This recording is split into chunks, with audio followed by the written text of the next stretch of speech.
Thanks, babe. What? Nothing. What? Chaim. Chaim.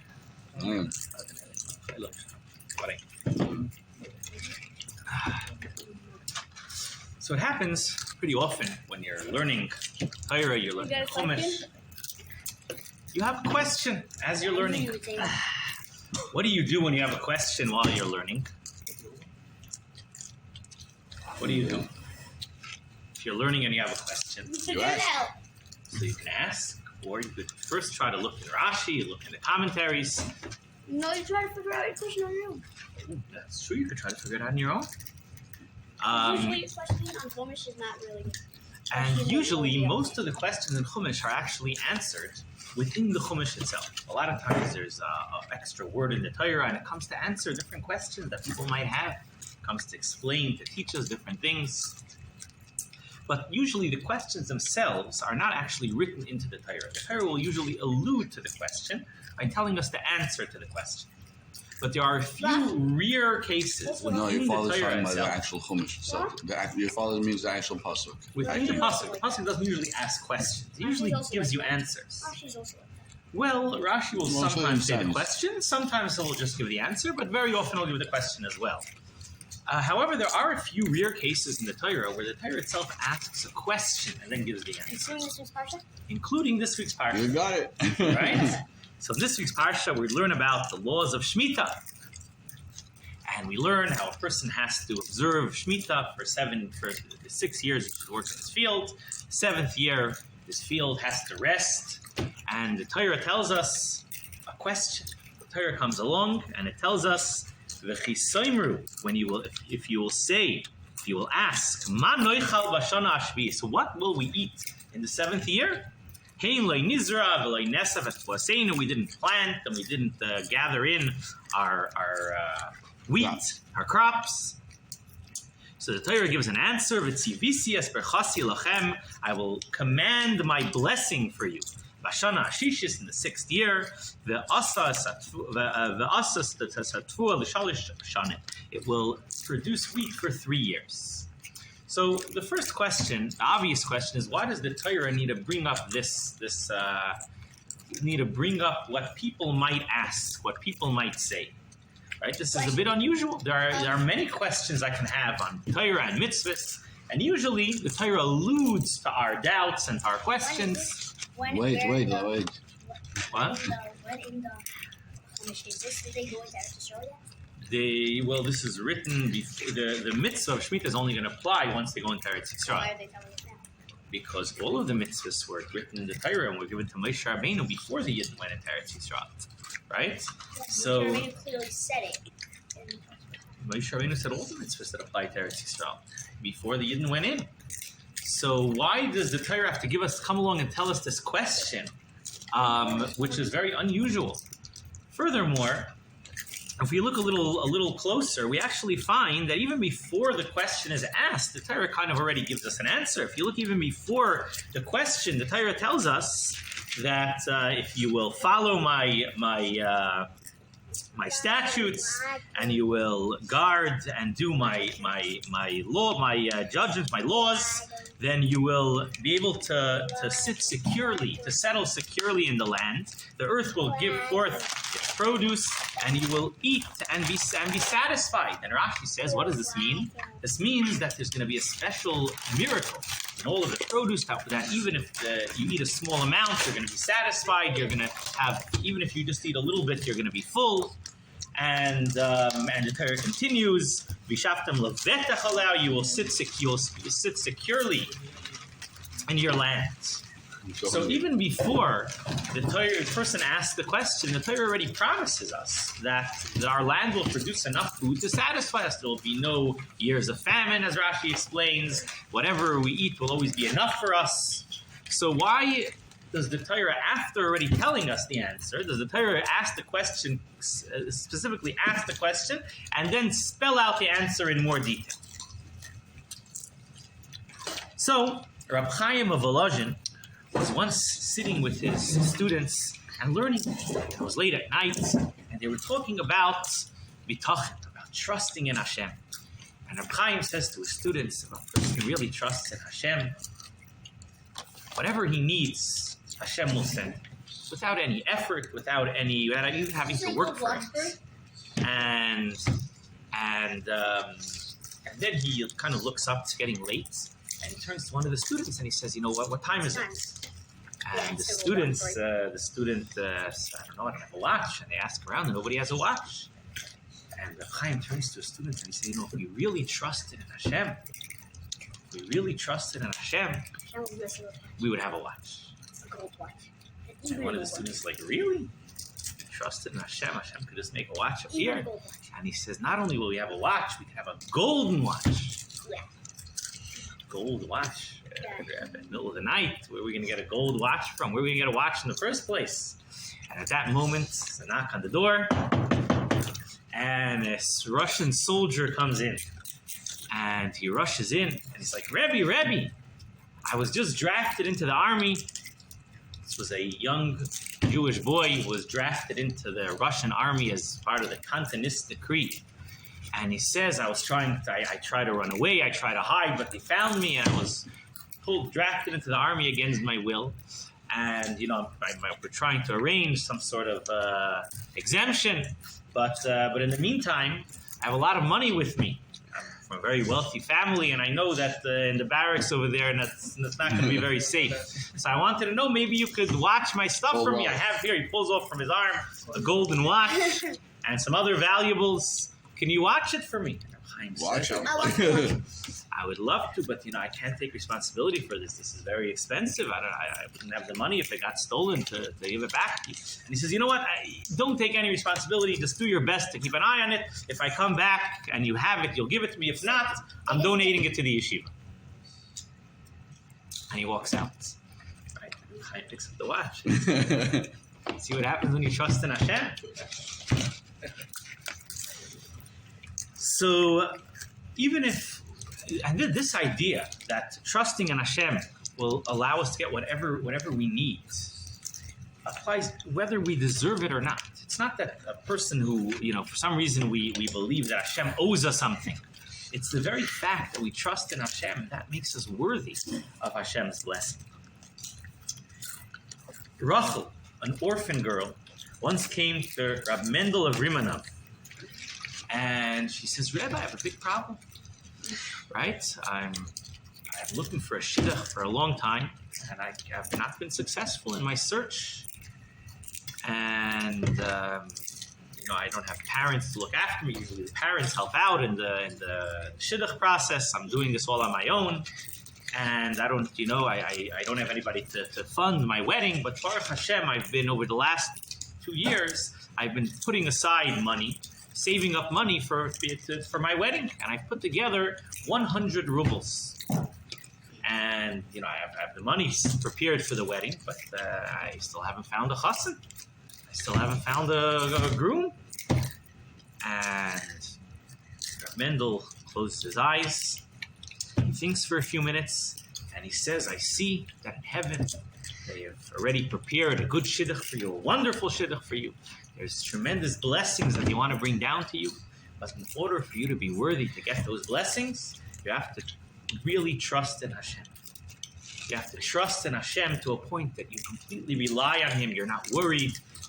You're calm, and you're happy. And she says, Rebbe, I'm not supposed to be worried. I'm an orphan, and I have a very difficult time looking for a shidduch. You expect me to completely trust in Hashem? And the Rebbe says, yeah, that's what you have to do. And she says, how am I supposed to do that? And the Rebbe says, a good skula for bitachon is tzedakah.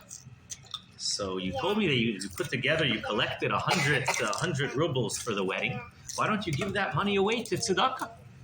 So she says, Rebbe, you expect, I'm worried now that I have the money put away. You expect me to trust in Hashem and not to be worried after I give away the money?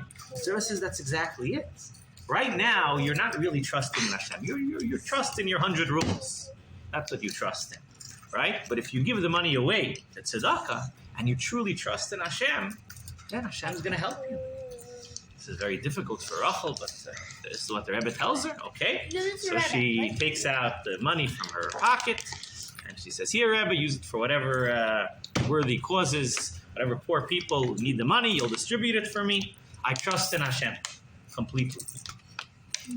Okay, the Rebbe says, you trust, you really, you removed any worry, any doubt from your heart, and you said, I'm trying, whatever. So the Rebbe says, okay, in that case, I want you to travel to the city of Lifkovitz and go to the Shadchan there. His name is Aaron Zev.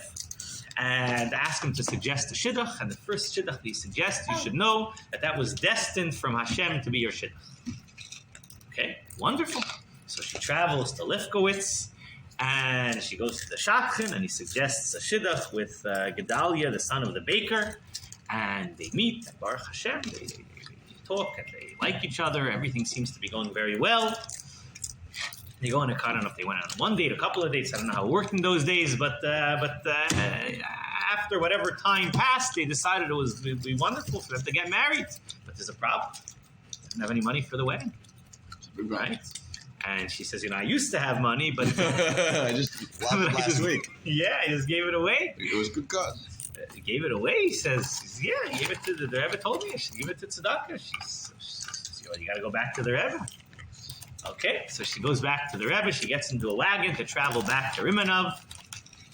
And she doesn't have any money, so she can't really buy a ticket on the wagon. But one of the wagons that are traveling have a little extra room near the door, so she kind of squeezes in and she sits down in the wagon. It's a little bit there's not much room in the wagon, so she squeezes in next to the door.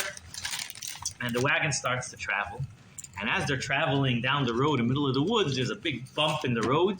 The whole wagon starts, shakes, and the Rachel who's sitting near the door falls off the wagon, right? And she falls off the wagon onto the ground, but she doesn't get hurt. The ground feels very soft. She looks down on the ground under her, and she sees she fell down on a nice, thick coat. Somebody's coat had fallen off in the middle of the road. Okay, wonderful. Baruch Hashem, she gets up, she picks up the nice, expensive-looking coat, and it feels very heavy. And she sticks her hand into one of the pockets, and it's full of gold coins. Right? Wonderful. Hashem answered. Hashem gave me everything I needed. Right? Should I go to the Rebbe in Rimanov? I don't know. Maybe I should go back to Lifkovitz, get married. But I'm almost in Rimanov. I might as well go to the Rebbe to thank him for his bracha. So she goes to Rimanov and she tells Mendel of Rimanov the whole story. And she says, Baruch Hashem, as I was traveling here, Hashem answered my prayers. And she tells him she fell off the wagon and she found the money. And the Rebbe's like, you found the money on the way back from Lifkovitz? She says, yeah.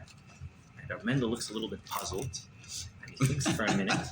And he says, you don't understand. He says, you weren't supposed to find it on the way back. You're supposed to find it on the way to Lifkovitz. But it appears like your bitachon wasn't strong enough on the way there. You were still a little bit worried. Only once you got to Lifkovitz, you met your chassan and you had everything prepared for the wedding. You just needed the money. Then already your bitachon was strong enough, so you found it on the way back, he says. If you would have trusted Hashem, you would have found it before you even got there. On the way there, you would have found it. Right? So I planned it before. How could you right? So trusting in Hashem, of course, it's not an easy thing. We have to elevate ourselves. We have to lift ourselves up to a level where we properly trust in Hashem. It's very easy to say I trust in Hashem. But to really trust in Hashem means that you're actually calm. You're not worried. There are no doubts in your mind. And it's a very difficult avodah. Not everybody is able to do it. And it requires a lot of work to actually reach the level that you can truly trust in Hashem. Avram and Sarah rented a mill from the local duke, and they earned their parnasa from the mill. And Baruch Hashem, they had a good life together. They made enough to support their family until one day they get a letter from the Duke. Next year the rent is doubling, right? Instead of 10 rubles a month, it's going to be 20 rubles a month. Must be Miami flight. Right? Yeah. I don't know if he blamed it on COVID. I don't know what he blamed it on the migration from New York to Florida. The rents are increasing. That's it. Next year the rent is doubling. Hey, what are we going to do? How are we going to we can't make parnasa. We barely make 10 rubles. Now suddenly we have to pay 10 rubles more in rent. What? Who was it? Avram and Sarah lived near the city of Lublin. Did they give her the I mean, yeah. It's small. They lived near the city of Lublin. And did Avram have a second wife named Mother? And they were worried, didn't know what to do. So Sarah turns to Avram and she says, we got to find a different job. This is not going to work out. We got to find a different source of parnassa. You'll find out if you wait. And he says, I don't know. Avram says, we've been doing this for many years. I've been a miller all my life. What's the name of this? And Wait, this is what I'm doing. Just listen, you'll hear it. So she says, no, we got to find a new job. We can't continue doing this. We're not going to be able to support our family like this. You got to find a new job. What am I going to do? She said, I don't know. Start looking, right? Go out and look. Go on, Craigslist. And he's not very convinced. He says, no, we could stay here. We'll try to figure it out. We'll make it work. Don't worry, Hashem will help us, he says. It's going to be okay. I don't know if his bitachon wasn't really that strong. He just didn't really want to go out and start looking for a new job right now. And he says, no, you got to look for a new job. And they're arguing back and forth. Finally, he says, you know what? I'll ask the Rebbe. I'll go ask the Rebbe. Right? Of course. Okay, ask the Rebbe. Wonderful. That's great. Go ask the Rebbe. Maybe he can give you a good bracha. Okay. So he's going to go to the Rebbe. Now, they lived in a little suburb of Lublin. And at that time, there were two Rebbes who were nearby. Two Rebbes who were near their village. One of them was Rab Shlomo Leib of Lensha. And the other one was Rabbi Nachum Mendel of Kotzker Rebbe.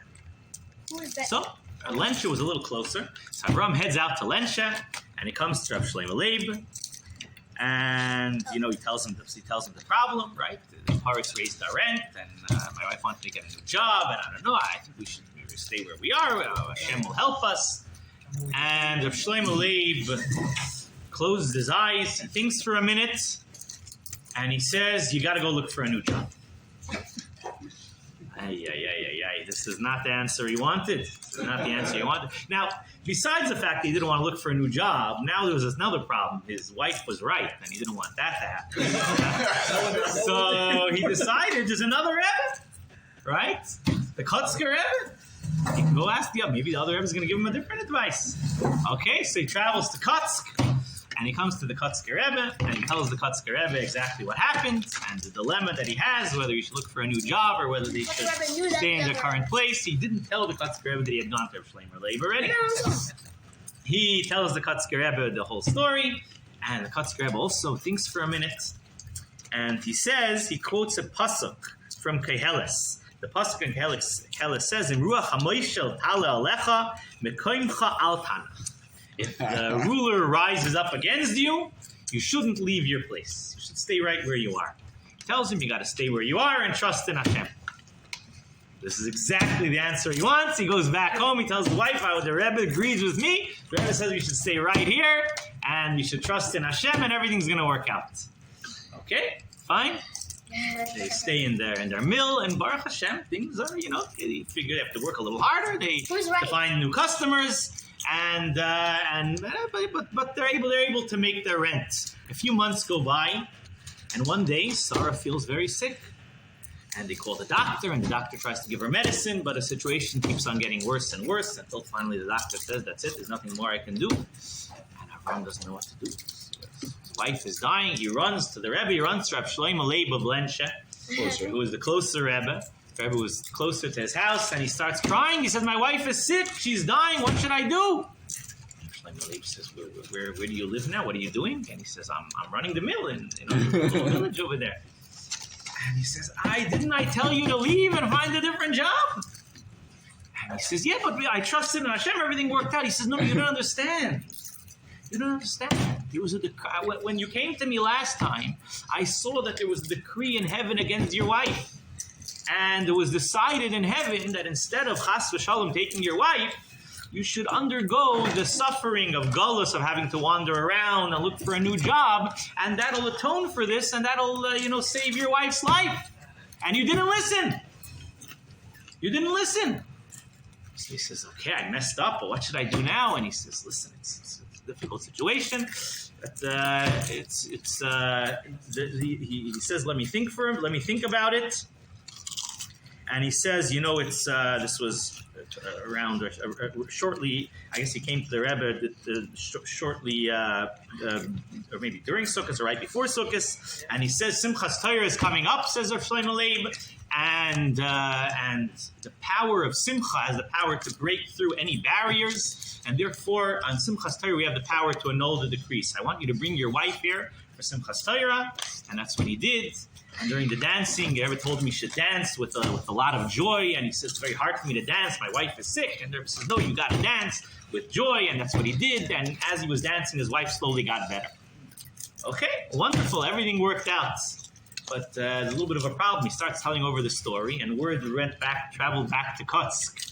And the Chassidim of the Kotsker Rebbe went to their Rebbe. Rebbe, you got him in trouble. Listen, right? He came to you for advice, right? It was a decree in heaven that he should have to find a new job, and you told him that he shouldn't look for a new job. So the Rebbe says, let me tell you what happened. He says, when he came to me, I also saw that there was a decree against his wife. But I thought to myself like this, right? I know about this decree. Avram and Sarah don't know about this decree. So what are they supposed to do? Right? From a Torah perspective, if they look from a Torah perspective, what are they supposed to do? They're supposed to trust in Hashem.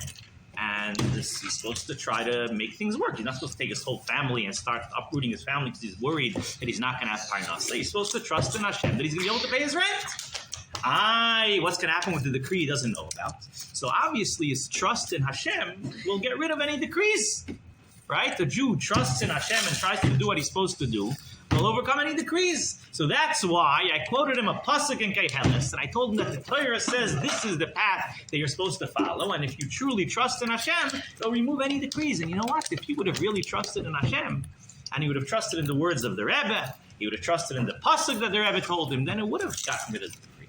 But the problem is he went Rebbe shopping, and he didn't really believe in what I said, and if he doesn't really believe it, you could say you believe it, but if you don't really believe it, if you're just looking for the answer that you like, so that type of bitach and that type of trust is not really going to work.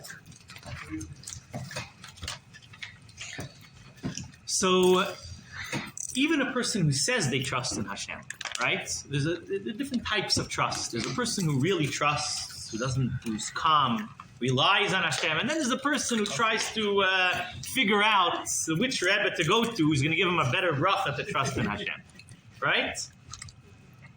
So there's a story, a very famous story, and there are many different versions of the story. Yes. What? Okay, maybe you could say it afterwards. So there's a story there are many versions of the story, and I may have actually said the story previously, but I actually just checked the story. It's set over from the Alter of Navardak in the Sefer Madrega Sa'adam in Darkei HaBitachon.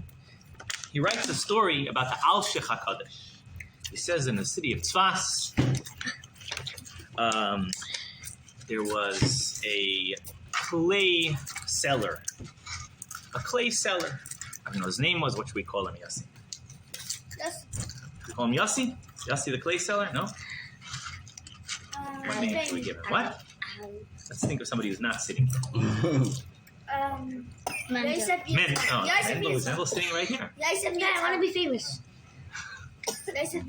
Okay, we'll call him the clay seller. So the clay seller, he earns his living. Every day he goes outside of the city, and there are this big area full of clay. They dig into the ground to get clay, and he loads it onto his wagon, and he goes back to the city, and he sells it to people who want to make pots and different vessels out of clay. And he works very hard. And, Baruch Hashem, he earns a living, he makes enough to support his family, and every Shabbos, he comes to shul and he listens to the drasha, to the speech of the Alshich HaKadosh. And one Shabbos, the Alshich is teaching about bitachon, about trusting in Hashem. And the Alshich is explaining how a person who truly trusts in Hashem gets blessings from heaven, gets brachos, and gets whatever he needs, even if they don't necessarily put in the effort, even if they don't work for it. And of course, he says how the Yidden in the desert trusted in Hashem, and Hashem gave them manna from heaven. Because the person who really is on a proper level that he could trust in Hashem completely without worrying about where his parnasa is going to come from.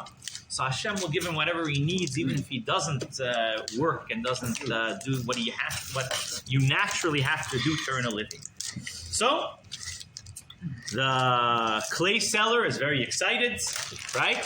He goes home and he tells his wife, you know what I just heard? I heard that I don't have to work. I trust in Hashem. I trust in Hashem.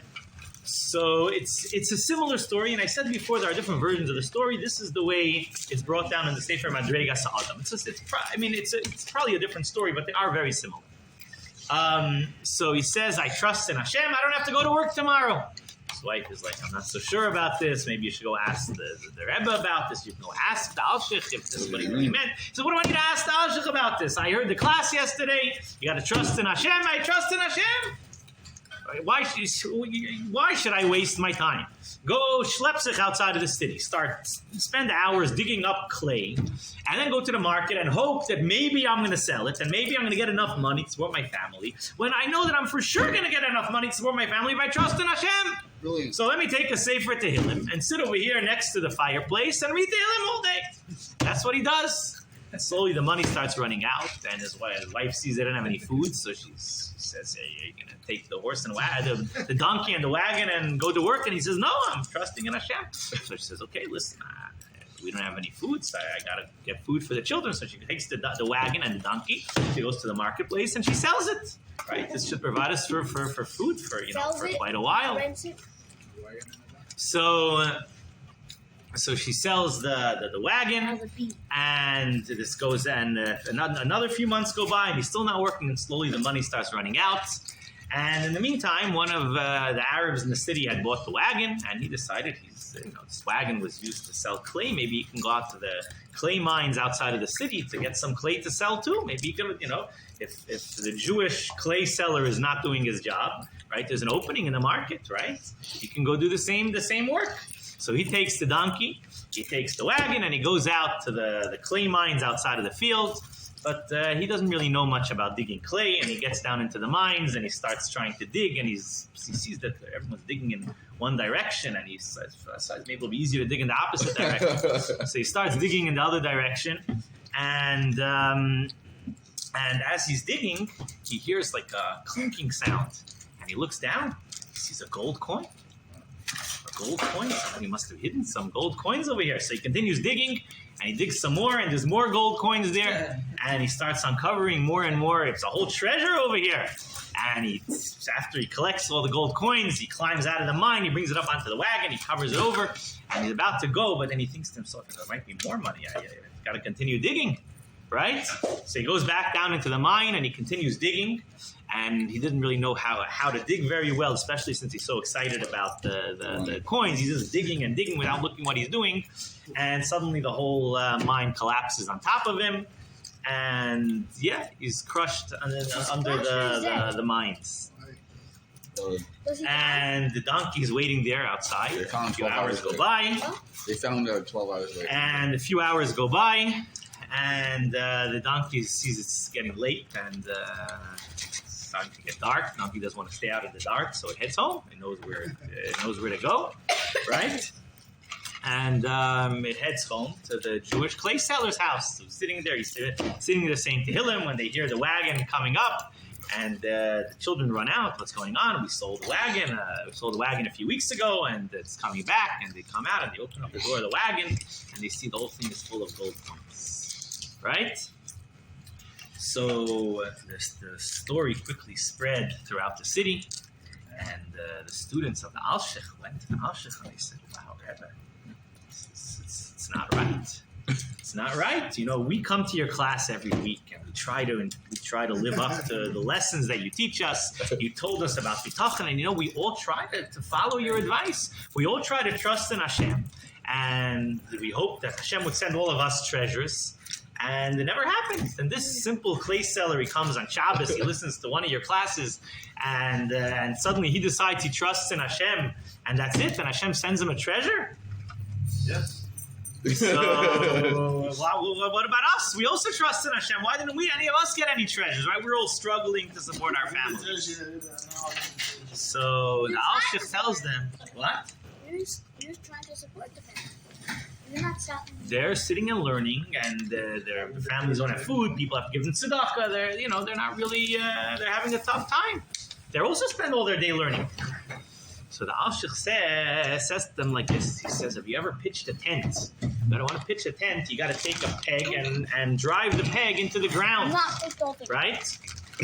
Now, when you drive the peg into the ground, you got to make sure the earth is solid, and you got to drive the peg straight into the ground.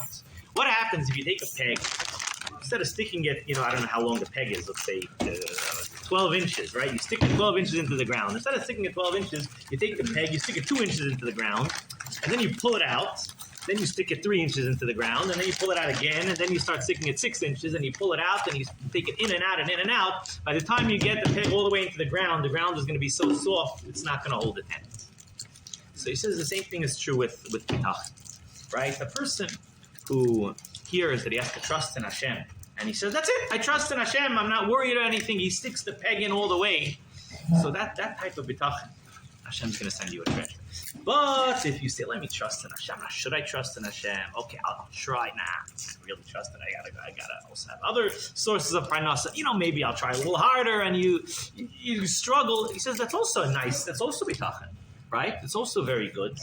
And you know what? And you fulfill the mitzvah of trusting in Hashem. But for that type of bitachon, you're not going to get a treasure. You're not going to get a treasure. And this explains the Noam Elimelech, my great-grandfather, Elimelech of Brzezinsk. He says, this is what's going on in this week's parsha over here.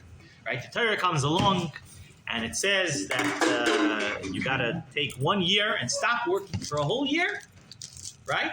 And Hashem is going to give you his blessings. So what happens? So one person says, listen, okay, Hashem says I got to stop working. Okay, that's it. I trust in Hashem. He's going to give me parnasa.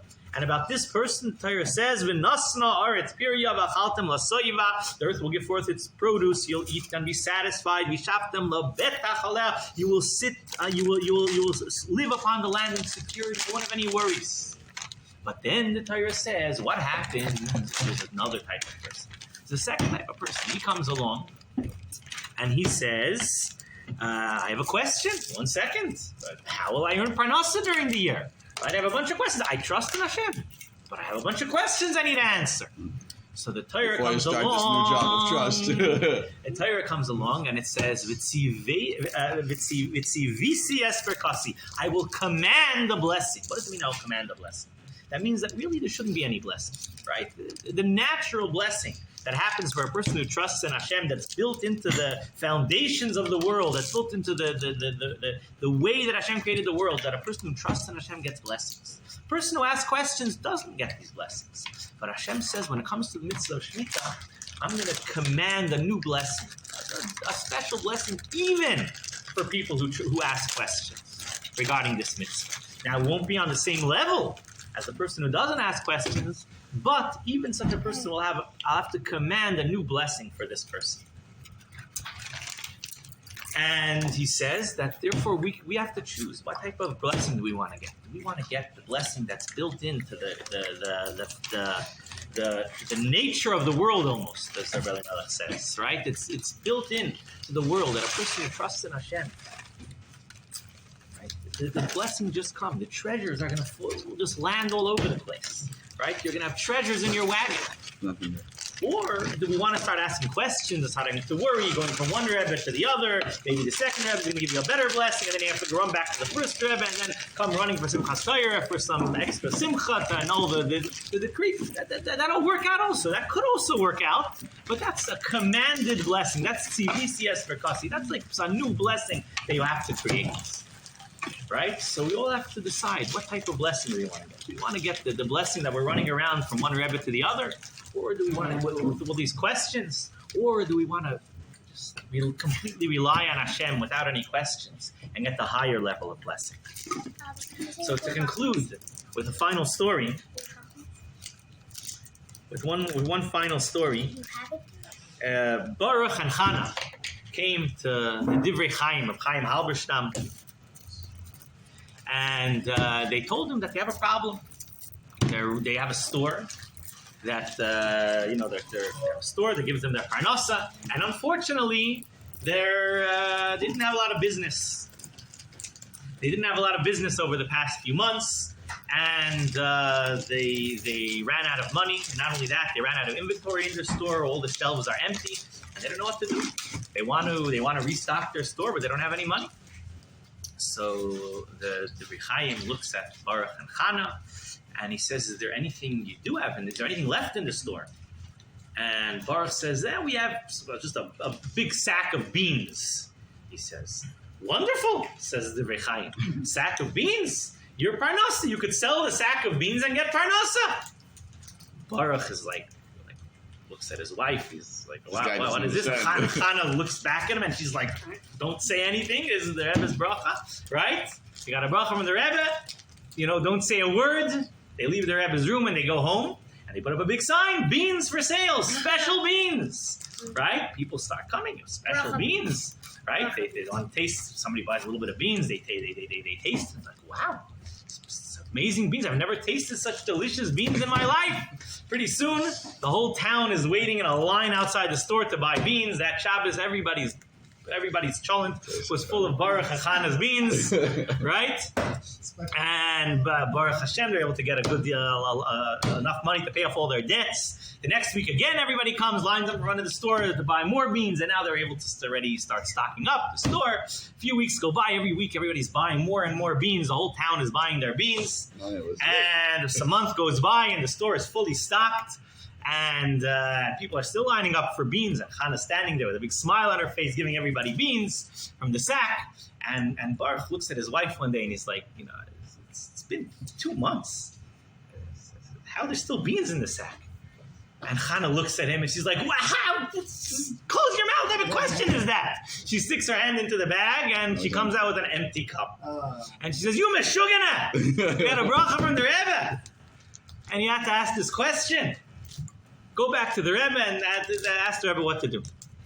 Okay, he goes back to the Rebbe and he says, Rebbe, we have a big problem. The beans ran out, and my wife's all angry at me. She called me a meshugana, and I don't know.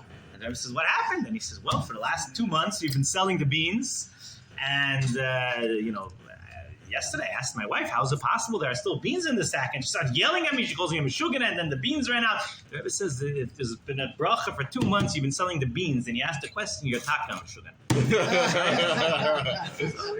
Baruch Hashem, you should be happy with what you have. Your store is restocked, but this bracha is not coming back. So we all should realize that we don't want to be a meshugana, right? We have to realize that we trust in Hashem without questions. That's where the real brachas are. What about the 4 Chachmas? You tell us. Tell us the story.